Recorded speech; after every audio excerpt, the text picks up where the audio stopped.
Я бы хотел поговорить сегодня о мужчинах, о том тупике, в который они попадают буквально с самого детского возраста. И этот тупик является также некой сложностью и для женщины. Она обязательно будет не понята мужчиной. То есть мы разберем очень важный элемент отношений, который формируется внутри мужчины неосознанно, но его последствия мы замечаем в жизни и в отношениях практически повсеместно. И это то, о чем мужчины говорят отчасти, подшучивают над этим. Это то, что в какой-то мере известно всем, но скорее глубина и масштаб трудностей до сих пор не очень прозрачны. Очень рано маленький мальчик начинает замечать свои отличия от девочек. Девочки, кроме того, что отличаются, еще и вызывают новые чувства. Какой-то интерес, симпатию. С ними что-то играется и переживается по-другому. У них другая конституция, у них другое тело, у них другая сила, другие запахи, они играют в другие игры, предпочитают другие цвета. И у мальчика возникает вопрос, какое его место рядом с этой девочкой? Какое место надо занимать? Если мы перепрыгнем из детства мальчика вперед, когда он уже стал взрослым мужчиной, который ходит на работу, например, в офис, часто складывается такая ситуация. Он женатый человек, он любит свою супругу, детей, он предан семье, он заботится о семье и старается на работе относиться ко всем сотрудникам плюс-минус одинаково, ровно, нейтрально, предполагая, что какое-то сильное сближение может нарушить, например, хотя бы его рабочие отношения. То есть это может повлиять на качество работы или на время исполнения работы и так далее. Но вот что получается очень часто в реальной жизни. На работе есть сотрудница, с которой поначалу складываются очень формальные деловые отношения. Она хорошо выполняет свою работу, мужчина видит в ней достойного сотрудника, коллегу, с которым, с которой можно делать дела. Но в какой-то момент, случайно, может быть даже, они оказываются вместе на перерыве, там в какой-то курилке, или они пошли на обед и оказались совсем рядом, и у них завязался разговор. И потихонечку раскрывается содержание ее жизни, его жизни. Они щедро делятся, ничего не скрывая. Он не скрывает, что он женат, не скрывает, что он любит жену. И также и она рассказывает ему обо всем, что происходит у нее. Они просто делятся переживаниями, информацией в том объеме, в котором им это доступно и насколько им хочется поделиться на тот момент. Через несколько дней, неделя, они уже с удовольствием ходят на обед вместе. Их отношения завязываются стремительно, отношения уже какого-то другого характера, другого плана. Он начинает замечать одежду, в которой она пришла на работу. Почему-то беспокоится, если она задерживается на работу. У него возникает переживание, где она, что она, которое переходит в вопрос. старается выйти с работы в одно время с ней, чтобы столкнуться в дверях. Ничего не происходит за рамками этих отношений, то есть это пока еще отношения коллег, но что-то уже меняется. В какой-то момент он ловит себя на беспокойстве, связанном с ее общением с коллегами-мужчинами. Ему хочется посмотреть, как она общается, с кем общается, о чем они говорят. Почему она улыбается? Почему она улыбается так много? Почему она улыбается им, с ними? Что происходит? Его охватывает беспокойство, возмущение, ревность. Дальше он вдруг начинает общаться с ней очень формальным языком. Очень холодно, жестко, с самыми простыми фразами. Да, нет, пожалуйста, спасибо и так далее. Она удивлена этой перемене. На самом деле он столкнулся с чувствами, которые он не может принять, разместить, и он решает или ее наказать, или наказать себя за то, что, например, он ее ревнует, или она ему начинает нравиться, он испытывает сильную симпатию к ней. Она интересная в работе, она интересная в общении, она просто красивая женщина, которая находится еще на дистанции. Он еще не сделал ничего, чтобы его совесть включилась в этот процесс и начала его как-то ограничивать, напоминать ему о чем-то. Но он уже чувствует, что эта женщина, эта коллега стала для него кем-то большим. Дальше он начинает уже думать о ней вне работы. Он вдруг начинает ходить в те же магазины, куда ходит она, чтобы случайно ее встретить. Заботливо приносить кофе на работу, предлагать ей какие-то дополнительные услуги вне работы и так далее. Смотрите, как интересно все это выстраивается. Вначале они были коллегами, потом постепенно отношения стали перерастать во что-то иное. И вот вопрос. Какое место теперь у мужчины? Мужчина начинает обнаруживать, что он нравится другой женщине, нравится своей коллеге, и от того, что он не знает, какое место занять, он чувствует, что сталкиваются разные мотивы, разные переживания в одном месте. И в какой-то момент он мог бы это регулировать как в сторону ограничения, то есть не давать нравиться, или когда симпатия становится очень сильной, может быть, как-то охлаждать отношения. Ну и другой вариант, когда мужчина свободен, когда он хочет отношений, и отношения складываются, но он тоже не дает им ход, потому что он не может вообразить, что он нравится.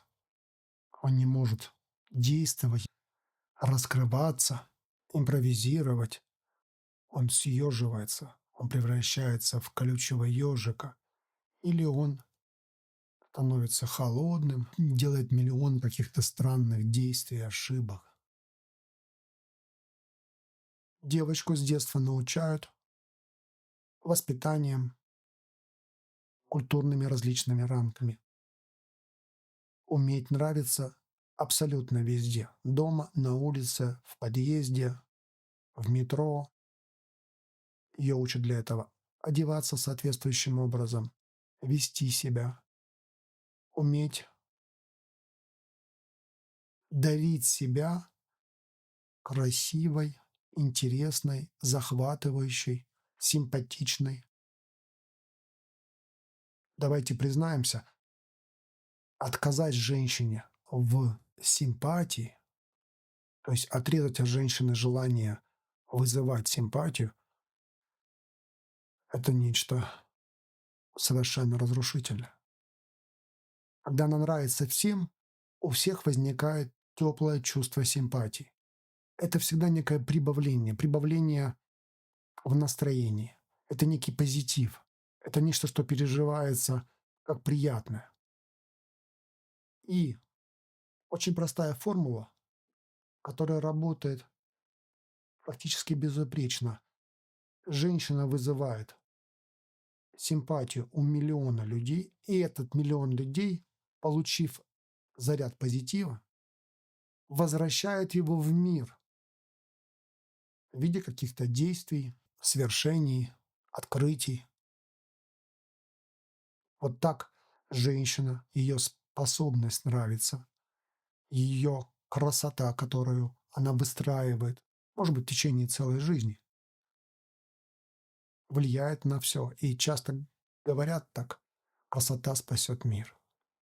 Мир точно может жить и быть лучше благодаря красоте. Красоте женской. Красоте не только внешней.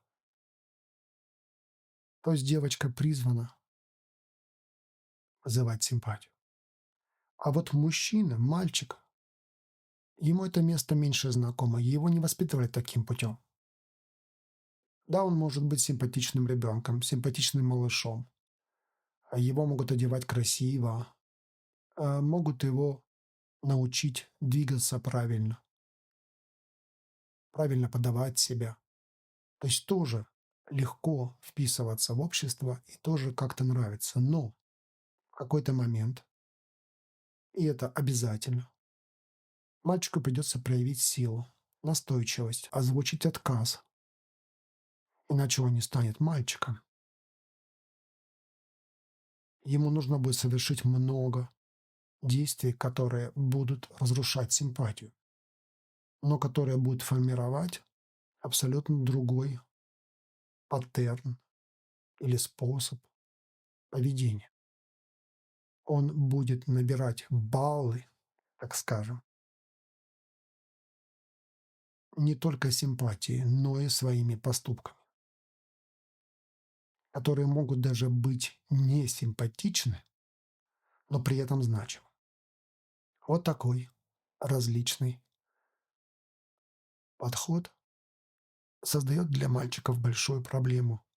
Какое место занимать рядом с девочкой или женщиной? Мы помним, это классический пример, когда мальчику в школе нравится девочка, и он ее, ну пусть дергает за косички. Хотя косички сейчас большая редкость. Или мальчик, столкнувшись со своими чувствами к девочке, не может их как-то определить и не может выбрать для себя правильную позицию. И он убегает.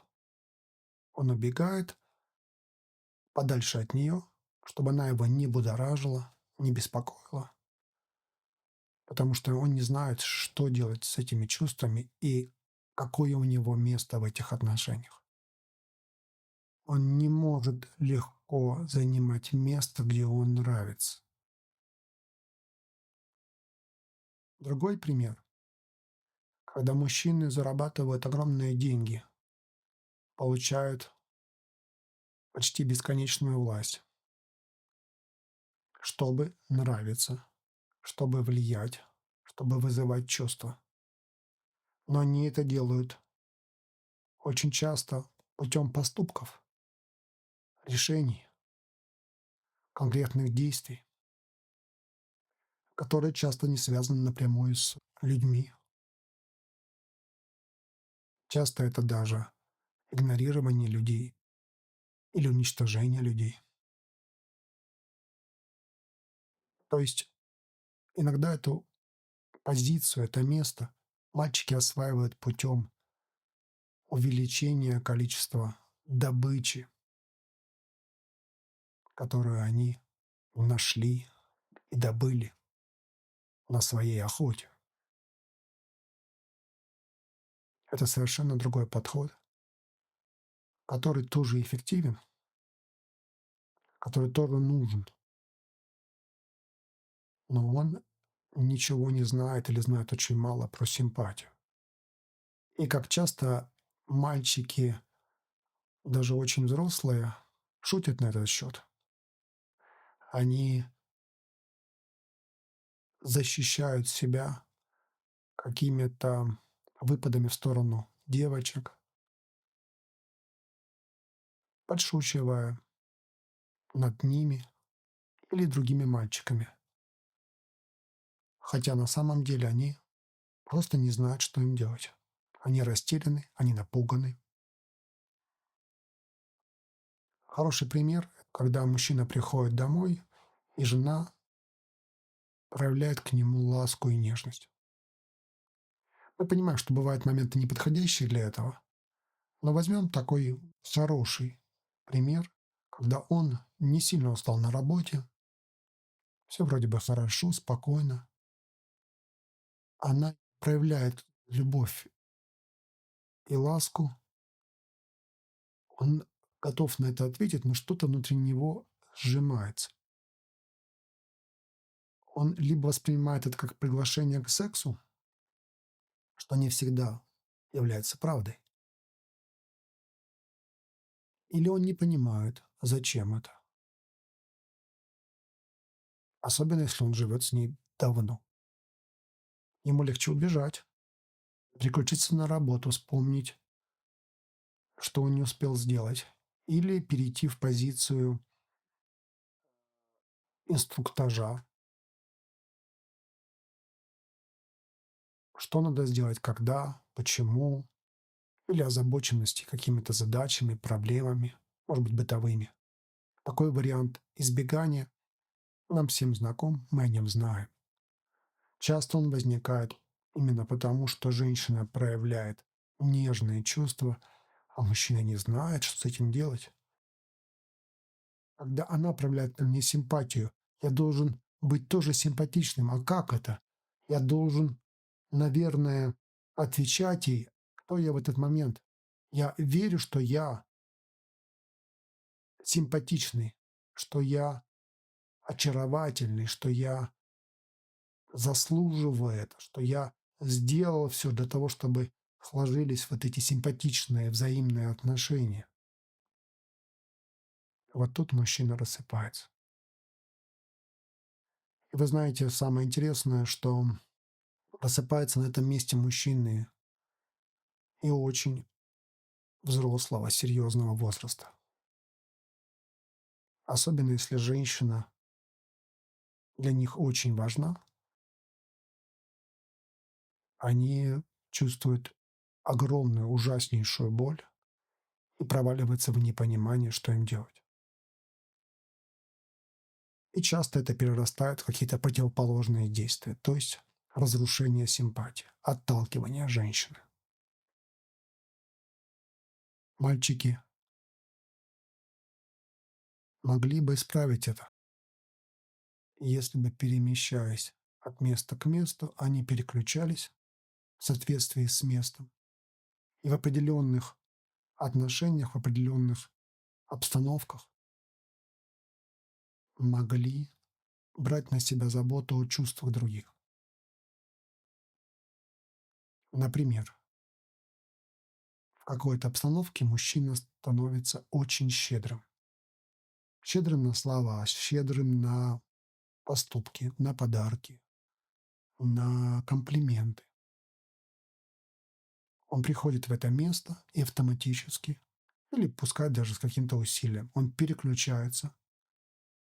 Так как, например, когда родители приходят в детский сад за ребенком и подбегают другие дети, конечно, он, наверное, должен как-то поконтактировать с ними, поулыбаться, пошутить их, там, погладить и так далее.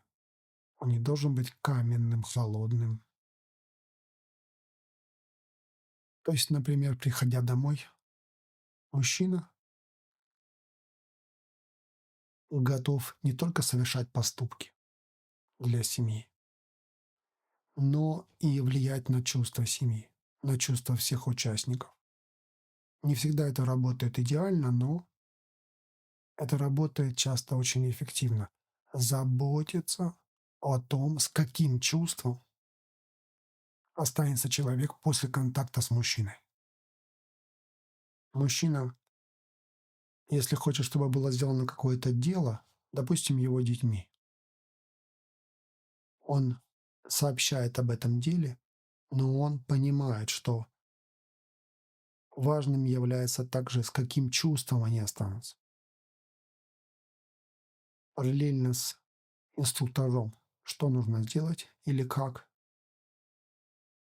он добавляет что-то, что в итоге оставляет их в хорошем впечатлении, и они готовы завтра, послезавтра заниматься с ним какими-то другими делами и делать их хорошо, потому что контакт с папой приятный, ну или нейтральный. То есть им, может быть, не хочется делать это дело, но нейтральные чувства позволяют им делать